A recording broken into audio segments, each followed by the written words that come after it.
Presidenti i Shteteve të Bashkuara të Amerikës Donald Trump ka ngritur një padi kundër BBC-s për një redaktim të fjalimit të tij me 6 janar të vitit 2021. Donald Trump e akuzon BBC-n për shpifje. In a little while you'll be seeing I'm suing the BBC for putting words in my mouth, literally they put words in my mouth. They had me saying things that I never said coming out. I guess they used AI or something.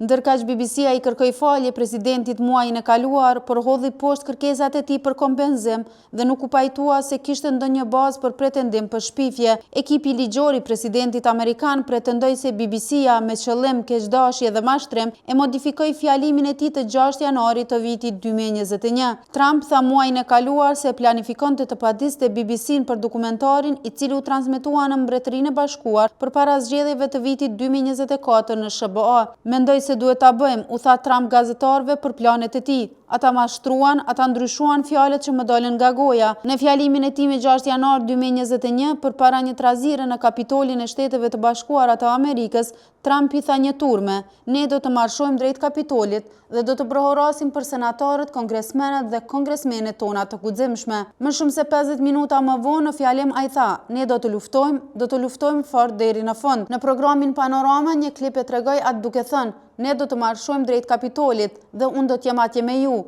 dhe ne do të luftojmë deri në fund." BBC e pranoi se redaktimi kishte dhënë përshtypjen e gabuar se ai kishte bërë një thirrje të drejtë për veprime të dhunshme, por nuk u pajtua se ai kishte të bënte një pretendim për shpifje. Me padin, Donald Trump po e çon betejën e tij kundër medias për te kufive amerikan. Në Shtetet e Bashkuara, presidenti i ka shpallur prej kohësh luftë medias, duke etiketuar atë vazhdimisht si armik të popullit dhe duke ngritur një sërpadish kundër New York Times, CBC dhe Wall Street Journal të mikut të tij, nga i cili ka kërkuar $1 miliard.